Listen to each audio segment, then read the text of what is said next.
একজন গরিব, তার 1,00,000 টাকার প্রয়োজন, তিনি সব সময় 1,00,000 টাকার জন্য আফসোস করেন। তো তিনি চিন্তা করলো, সবকিছু দেওয়ার মালিক তো আল্লাহ।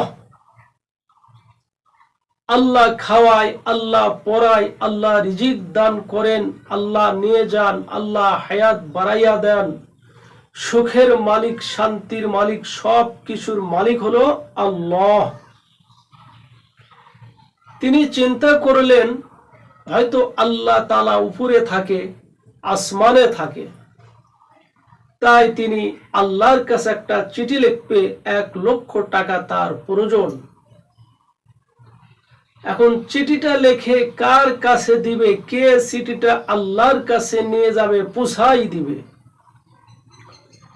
তিনি কি করলেন, সুন্দর করে একটা চিঠি লিখলেন, হে আল্লাহ, আমি অসহায় গরিব, আমাকে 1,00,000 টাকা দাও, আমার খুবই প্রয়োজন 1,00,000 টাকার। তিনি চিঠিতে লিখলেন। লেখার পরে তিনি চিন্তা করলেন, এই চিঠি তো অন্য কেউ পৌঁছাই দিবে না, তাহলে কি করা যাবে? বিশাল বড় একটা বেলুন, সুন্দর করে একটা বেলুন হাওয়া দিয়ে বড় বানাইছে, বানাইয়া মুখটা সুতা দিয়ে বেঁধে, যেমন আমরা বিভিন্ন বেলুনগুলো আকাশে উড়াইতে থাকি, ঠিক ওইভাবে বেলুনটাকে ফুলাইয়া হাওয়া দিয়ে বেলুনের সাথে চিঠিটা বেঁধে দিয়ে আকাশে উড়াই দিছে, যে আল্লাহ তাআলা আছে আকাশে, আল্লাহ তাআলা উপরে। ঠিক বেলুনের সাথে চিঠিটা লিখে আকাশের দিকে কি করলেন, উড়াইয়া দিলেন। বেলুনটা উঠতে উঠতে উঠতে উঠতে একটা থানার আশেপাশে চলে গেছে, থানার কাছাকাছি চলে গেছে। তো থানার পুলিশজন লোকজন বের হয়ে দেখতেছে যে একটা বেলুন আকাশে উঠতেছে, তার সাথে একটা ইনকিলাব সিটির মতো কি যেন দেখা যাচ্ছে। তো একজন গুলি করবে, আর এক পুলিশ বলতেছে, না না, গুলি করার কোনো প্রয়োজন নাই, ওর ভিতরে বোমা থাকতে পারে, ওর ভিতরে অবৈধ কোনো জিনিস থাকতে পারে, যদি ওর ভিতরে বোমা থাকে তাহলে গুলি করার সাথে সাথে বোমাটা বাষ্ট হয়ে যাবে, আমাদের থানা টানা সব উড়ে শেষ হয়ে যাবে। তো যাই হোক, এক এক পুলিশের এক এক মন্তব্য। লাশ পর্যন্ত ওসি বলছে গুলিও করার দরকার নাই, আস্তে আস্তে বেলুনটাকে নিচে নামতে দাও।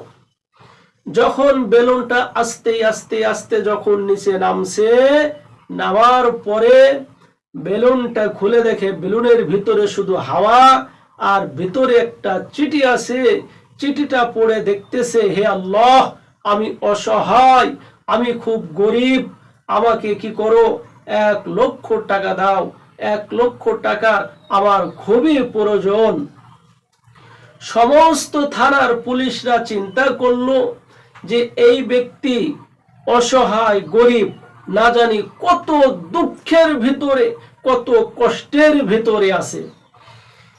এইভাবে পুলিশরা আফসোস করতেছে যে কত কষ্টের ভিতরে আছে। তা পুলিশরা, সমস্ত পুলিশরা একটা পরামর্শ করে, চিন্তা ভাবনা করে, কেউ 10 টাকা, কেউ 20 টাকা, কেউ 50 টাকা, কেউ 500 টাকা, কেউ 1,000 টাকা, এইভাবে চাঁদা তুলে, টাকা দিয়ে চাঁদা তুলে দেখা যাচ্ছে যে 50,000 টাকার মতো হয়ে গেছে। 50,000 টাকা সুন্দর করে আবার প্যাকেট করে, আবার ওরকম একটা বেলুন নিয়ে, সুন্দর করে বেলুন না, 50,000 টাকা প্যাকেট করে দেখে যে ওই চিঠিতে ওই ব্যক্তির ঠিকানা দেওয়া আছে। 50,000 টাকার বান্ডেল নিয়ে একটা সিপাই সেই ব্যক্তির খোঁজে চলে গেছে, যে ইনকিলাবে সিটিতে যে ঠিকানা দেওয়া ছিল সেই ঠিকানা অনুযায়ী সেই লোকের বাড়িতে চলে গেছে। যে বলতেছে, ভাই আপনি কি অমুক? কয় হ্যাঁ। আপনি কি আকাশে একটা বেলুন উড়াইছিলেন? কয় হ্যাঁ। কয় ঠিক আছে, আমরা বুঝতে পারছি আপনি অসহায়, আপনি গরিব, আপনাদের জন্য তো কিছু করতে পারলাম না, তাই কিছু আপনার জন্য হাদিয়া স্বরূপ নিয়ে আসছি, আপনাকে কিছু উপকার করার জন্য, সাহায্য করার জন্য কিছু হাদিয়া নিয়ে আসছি। তো কি করছে? 50,000 টাকার বান্ডিল ওই ব্যক্তিরে ঢোকাই দিছে। গরিব অসহায় সে ব্যক্তি চিন্তা করলো যে অবশ্যই আমার দোয়া, আমার চিঠি আল্লাহ গ্রহণ করেছে, আল্লাহ তাআলা আমাকে টাকা পাঠাই দিছে। তো যখন পুলিশ সেখান থেকে 50,000 টাকার বান্ডিল দিয়ে যখন পুলিশ চলে গেছে, ঠিক পুলিশ যাওয়ার পরে 50,000 টাকার বান্ডিল খুলে দেখে টাকা 50,000। 50,000 টাকা। ওই অসহায়, ওই গরিব, ওই মিসকিন ব্যক্তি আবার একটা চিঠি লিখছে, হে আল্লাহ, হে আল্লাহ, তোমার কাছে চাইলাম 1 লক্ষ টাকা, তুমি 1 লক্ষ টাকা দিলা, টাকাটা আমার হাতে দিতা, তুমি 1 লক্ষ টাকা তুমি পুলিশের হাতে দিছো, পুলিশেরা তো 50,000 টাকা আমার খায় ফেলাইছে, আর 50,000 টাকা আমাকে দিয়ে গেল। আল্লাহ, তুমি সরাসরি যে 1 লাখ টাকা আমার হাতেই দিতে পারতা, আমার হাতে তুমি দিলে ভালো হইতো। আল্লাহ, তুমি আমার হাতে 1 লক্ষ টাকা না দিয়ে তুমি পুলিশের হাতে কেন দিলা? আর পুলিশ কেন 50,000 টাকা খাওয়া ফেলাইলো আর 50,000 টাকা আমারে দিল? আসলে ভাই, পুলিশ কি তার 50,000 টাকা খাইছে? পুলিশ 50,000 টাকা খায় নাই। আরো পুলিশরা চাঁদা তুলে তুলে সবার কাছে হাত পেতে 50,000 টাকা তুলে ওই ব্যক্তিকে দিয়েছে। আসলে ভাই, কথার দ্বারাই আমি বুঝাবার যাচ্ছি, যত দোষ নন্দ ঘোষ, যত দোষ পুলিশের, সম্পূর্ণ দোষ পুলিশের। এটা করলো কিরা পুলিশ, ওটা করলো কিরা পুলিশ, এটা করলো কিরা পুলিশ, সমস্ত দোষ নন্দ ঘোষ, সমস্ত দোষ পুলিশের। কথার দ্বারাই একটা উদাহরণ দিলাম, কথাগুলা কেন নিয়ে আসলাম, কেন কথাগুলা বললাম। একটা ইমাম সাহেব মসজিদে চাকরি করে।